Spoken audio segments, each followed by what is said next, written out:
Hi, my name is Chuck Wooden. Welcome to the Veterans Corner. I'll be your host. I'm here with my co-host, Megan Dooley. Megan's filling in for Donna, for those that usually see Donna here. And we do have a service dog here with us, so. He's in training. Just want to let you know a little bit about Megan. Megan's been on the crew for quite some time. Donna couldn't make it, so it's great to have you out here, Megan. Megan's from actually the radio world, right? Yes, sir. Yeah. Was it 95.9 up in Berkshire County. Berkshire County. She was with Weeby 108 in Bridgeport. She was a producer for Brad Davis. For the late and great Brad Davis. Yeah. So. He called me the best producer he ever had. Yeah, that says a lot, and we're honored to have you here. I'm honored to be here. Yeah. So. We have another great show for you. Actually, we were just discussing the possibility of a two-parter, and this will be a two-part show. There's so much information that needs to be put out there. We have from the Freedom Isn't Free Ride Foundation, we have Roger Russell. Russell. You know, it's been one of those days, and I always say it's been one of those days, and every day is one of those days. Russell Edgett? Edgett. Russell is the founder of this organization, and also his wife, Sabine Edgett. She is the CEO for the Freedom Isn't Free Ride Foundation. And as you can see, we have a very special guest with us today, Comet. Welcome to the show, guys. Thank you for having me. We first time here, which is a good thing. We get more information out for our viewers. There's, like we say, there's so much information we put out. This is going to be a two-part show, so we're just going to meander through these questions and take our time, get the information out there, and we'll pick up where we left off on part two. Okay. How does that sound? That works. Yeah. So, military service. Yes, I served 12 years with 2 tours in Afghanistan. Well, on behalf of the Veteran Corner crew here and the viewers, we want to thank you very much for your service. Thank you. Thank you. So let's start off. We'll dive right in. Well, first of all, let's talk about the Freedom Isn't Free Foundation. What is its mission and how did it start? The Freedom Isn't Free Ride Foundation actually started when we came home. Russell got out of the military in 2014, and we came home in October of that year, and we had a really hard time finding a place to live. There are organizations that work with single soldiers, like Homes for the Brave in Bridgeport. There are a whole lot of organizations that will work with veterans that have really small children. If you're a couple or you have an older child, say a teenager, there's a big chasm that you fall through.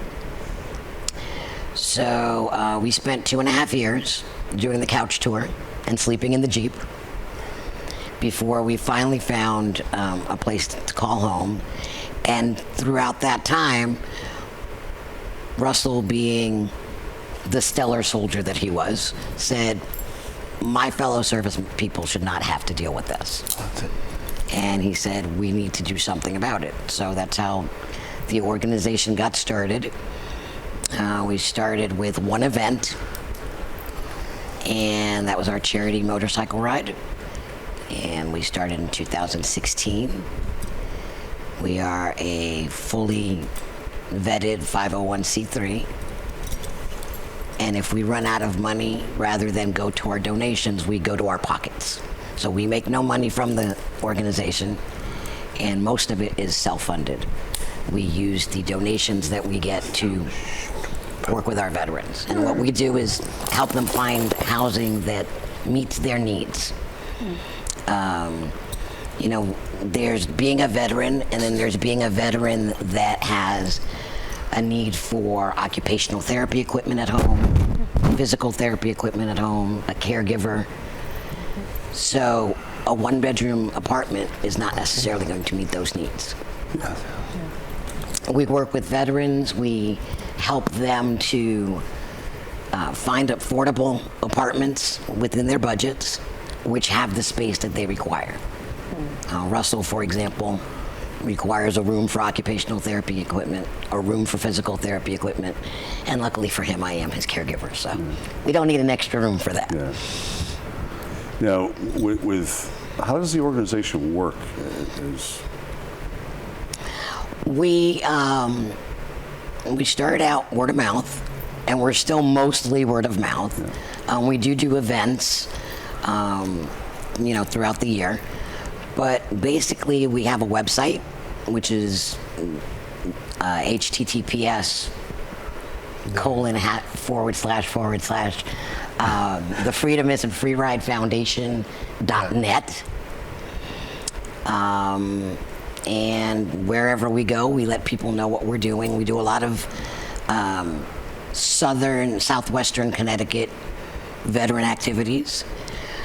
We would like to do more of Connecticut because we do help veterans everywhere. It's just the two that we've been invited to have been in the middle of February. Yeah. And coming from Fairfield, that's just a little bit of a trek in bad weather and snow. Yeah. But, like I said, we help. We do not turn away any veteran, whether they're single, have small children. If a veteran calls us, we will help. But our key demographic is the veteran that falls through the cracks. And we've helped veterans locally. We have a veteran in Vernon that we placed in an apartment. We've also had people call us far and wide. Yeah. We had a veteran from... I think he was from Michigan. He didn't call. His girlfriend, he was a Vietnam veteran, and through certain circumstances, he kind of went through a domino effect of losing a bunch of stuff. He lost his job, his car died, and he had a fire in his apartment, so he lost all his paperwork. His girlfriend got a hold of me on the Facebook page and asked me how could she help him get his Social Security card and birth certificate from the state that they lived in, which I think he was born and raised in Florida, and he was too proud to ask anybody for help. So his girlfriend kind of went around his back and found somebody, and because we don't work in anywhere else but here in Connecticut right now, I suggested that she go to one of 3 different organizations that are basically United States wide. Yeah. You got the American Legion, the VFW, and you got the Combat Vet Motorcycle Association. And those guys are kind of a mixture of all the wars, the Vietnam, Gulf War, Yeah. VFW. The combat vets, they kind of go all over because they've done different ceremonies for the soldiers that gave the ultimate sacrifice. They've given ceremonies and escorted their remains back to Their homes. So she got in touch with get to their chapter in Florida and helped him get his paperwork. It was a long, convoluted kind of thing, but it managed to work out for him. That's wonderful. Because veterans, as a lot of people that know veterans are, and I'm one to say it, I'm way too proud to ask for help. Yes, that's been a standard message on this show. Most veterans are too proud to ask. Me being a Navy veteran, I mean, I'm around veterans all the time. And the ones that really need it, they won't ask for it. It usually has to be done how you did it, or how his girlfriend did it, rather, and call for help. Yeah, because she's like, I didn't want to tell him, but she told him after the fact. Yeah. And she went around and got it for him and everything. But we've helped 6 veterans here in Connecticut get housing, and I've helped out of state doing different things. I've helped in different ways. That is phenomenal. And I know you mentioned that veterans are sometimes too proud to ask for help. And let's address the Comet in the room. He is a service dog in training. So Comet, you told me, is 6 months old. And a lot of us will see service dogs when they are puppies and then the finished product. But right now, Comet is on his journey. So that's why he is trying to help you out with giving the answers. So we are being, for us, it's very educational. Yes. So what is Comet when you finish training him? What is he going to do when he's He home? stays with me, and because with my TBI, my PTSD, and some physical issues that I do have, he will help me. You cannot drink the coffee. He will help if I need help with balance, because once he's fully grown, he will be the perfect height. Because I've tried to go through different organizations to get a service dog. I'm still on the waiting list for quite a few of them. And this is going on for 7 years. But the process only takes 2 years, a year to 2. That's what I've been told. But, in one way, shape, form, or another, I fall through the crack. And, so Sabine and I were looking around, and we actually found a nice website, because there are some scammers out there. Got him through a website. He was born in Indiana, and the website flew him from Indiana to us and drove him from the airport to my house. That's wonderful. That's He's been with us ever since he was, 11 weeks old? 12. 12. 11, 12. how big is he going to get? Is he He will- 6 months? He's 6 months now. Wow. When I stand up, he'll be at my hip. Wow. I measured him the other day just to see, because they measure them from the shoulder, kind of like we do horses, ironically. And he is currently 23 and a half inches tall at the shoulder. For a second, I thought you were going to say hands as the horse measurement. Yeah, I was no. going, what? No, but a big he will be 33 inches tall. That is And phenomenal. 200 pounds. So he will be able to help me when I have my real bad days, pull me in my wheelchair if I need to. Because when I was blown up in 2009, I have 2 pinched nerves because it slammed against the side of the truck I was driving. They act up, and I'm not going under the knife again. I went under the knife way too many times. But he will be there if I lose balance to be able to support me.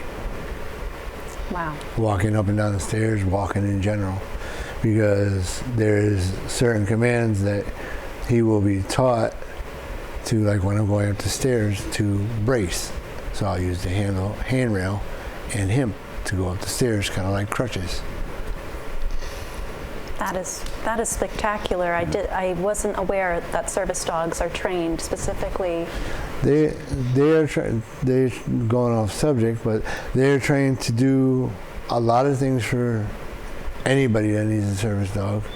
If he will be trained, if I drop something, he will be trained to pick it up, whether it be a credit card, a phone, a coin, anything that you drop, they are trained to be able to pick it up. Not to quote Chuck here, but we typically invite guests back. So for the audience, it's going to be a real treat to see your journey as well as Comet's journey into becoming the fully fledged service dog that he is on the path to become. But let's get back to the Freedom Isn't Free ride. You talked to 2016 was when you first started Yes. your organization. And so you had 4 years under your belt before the COVID-19 pandemic really shook everything up.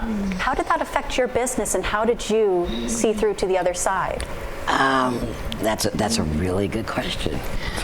The COVID pandemic didn't shut us down because we deal with homeless veterans. So it's very hard to tell someone to shelter in place when home is a tent on a sidewalk or in a parking lot. What it did do was curtail all of our fundraising. And as a result, what we did was we focused on just keeping the veterans through that process, getting them to the other side. We went out every day at 5 o'clock in the morning, By the time we were in June, we were in full PPE. It looked like, the CDC had landed. But we went out, we went to the locations that we know our veterans tend to congregate, and we would provide them with something to eat, some necessities, wipes, toilet paper, socks, gloves, hats, whatever they might need. And we would talk to them, because in talking to them, we can identify, we can't treat, but we can identify when their PTSD is getting worse, when they're suddenly developing anxiety issues. And when we found that, we would then refer them to peer counselors through various veteran service organizations. And we did that out of pocket. Wow. And how, out of pocket? Out of pocket. Out of our own pocket.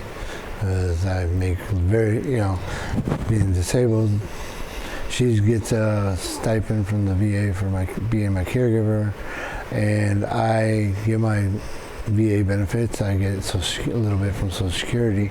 So whatever we didn't use for our own, we used. We went to BJ's and bought big bottles of peanut butter and jelly, and big loaves of bread, and we went from there. That to me tells me how much and how important this service that you provide really is. That's really touching. Thank you for telling us that. It says a lot about yourselves. Well, like my wife said, if you have no place to go to, and you're used to getting, change from people walking up and down the street. If nobody's walking up and down the street, you're not getting change, you're not getting, whatever. But, we did what we could, and we found them, and, we did, help them out a little bit. I had an accident. I dropped treats. Okay. Happy birthday to the ground, we say. But, we did, like I said, we just did what we could with what we had. As very little as we did have, because... And the difference that you must have made, especially just 1 life, 2 lives, 3 lives, the amount of lives that you've touched in those few years alone, you pay it forward, but also it brings comfort to people who, some veterans who might have either are, as to quote you, too proud to ask for help, but also lets them know that there is a community who is rallying behind them and making sure that they are taken care of, and that who also care for them. And we do our best. The challenge for me was not how many peanut butter and jelly sandwiches to bring with me. The challenge was, how do I keep them from getting soggy? Did you find the secret to? I did. The secret is peanut butter on both slices of bread, jelly in the middle. However, there is a caveat that makes the sandwich 10 times heavier. But also 10 times more delicious. Yes. Yes. Yes, I was going to say that. I mean, I have a tendency to put half the jar on my sandwiches. Oh boy. You can't help it. You just can't. We were talking about the housing and that. What if they don't have money for a security deposit? We take care of that. We have a form. I happen to be fortunate to not only have several lawyers in my family, but to have some really close friends that are lawyers as well. So we have a legal form. If they do not have the means to put down a security deposit, the veteran, the landlord, and ourselves, we all sign this form. And basically what the form says is that we are fronting them the security deposit. At the end of the lease, that deposit comes back to us. Yeah. And it kind of, someone said to me that they liked the idea because it keeps everybody honest. The tenant can't just go nuts and destroy things because it's not their money they're losing. Mm-hmm. The landlord has to keep in touch with the tenant and stay on top of things to make sure that, in the last week that they're there, they don't put a hole in the wall. And we get to help a veteran get housing. That's great. That's great. You're shaking. I usually do. All right. Are you on the back side? Well, how about this? You talked about the fundraising aspect of it. Earlier you mentioned that there is a fundraising motorcycle, the charity motorcycle ride. Yes. Could you tell us about that? And that is coming up soon. August, we yes. do it the first Saturday of August, which this year happens to be August 6th. We do 60 miles, and before COVID, we ended at a restaurant, and we'd have lunch at the restaurant. Now with COVID, we basically changed it and went back to the starting point and have pizza, soda, raffles, and music afterwards. So, but we do 60 miles through All state routes, and police escort it, and just have a good time. And we're slowly building up.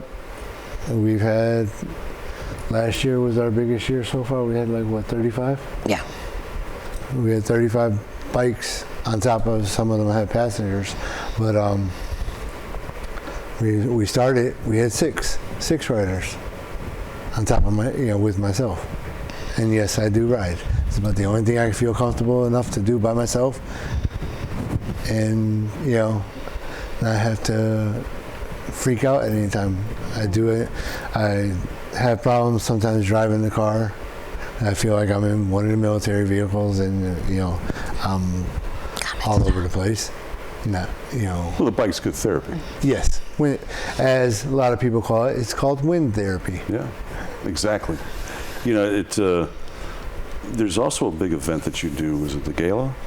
Before COVID, we were doing a gala in the fall. And I started the gala because if anybody knows a biker or a motorcycle enthusiast, Yeah. they may not have money for a cup of coffee, but they'll find some money to find something for the bike. But that's not where the deep pockets are. And in order to affect the change that we want to affect, we needed some deeper pockets. Yes. So we went to a gala, and we had two, and then COVID hit. So the galas are on hold right now. Where did you have them? We had the first one at the Patterson Country Club in Fairfield. Okay. The second one was at Vazzi's 19th hole in the Fairchild Wheeler golf course. We're in Fairfield, so we kind of do a lot of our events in Fairfield. And like I said, then COVID hit, so I don't want to. I know a lot of people are like, okay, it's done, life gets back to normal. I'm not so sure. So rather than plan one, for example, for this year, and then find out in August that we're all going to not be gathering again, I'd rather just wait until things have smoothed out for a little bit. And we do try to do other events as well. We're trying to build up. Right. We do other people's events. We're trying to build up some more for our own, to benefit our organization. We were talking about this show going fast. Well, we're there. We've only touched on probably 30% of the questions. So it's a good thing that you guys are going to come back. It was great to. What's your website again? The website is https:// the Freedom Isn't Free Ride Foundation.net. Okay. So for more information for the viewers, they can visit that. And when you do come back, not the next time, which will be soon. After that, we tried something different here with this set. Instead of the big desk, we may have to go to a much larger set when Comet gets full grown. Yep. But well, listen, it was great to have you here. It was great to meet you. Nice meeting you. Thank you. It was great to be here. Yeah, I mean, so you want to say something? Who doesn't want to say something? What you want? He's been trying to speak throughout the entire conversation that we've been having. That's all the time we have. We do have to go. So with that being said, I want to thank the viewers for watching. Thank you for being here. Till the next time, we'll see you guys. And the next time we'll see you, the viewers. Good night from the Veterans Corner. Good night.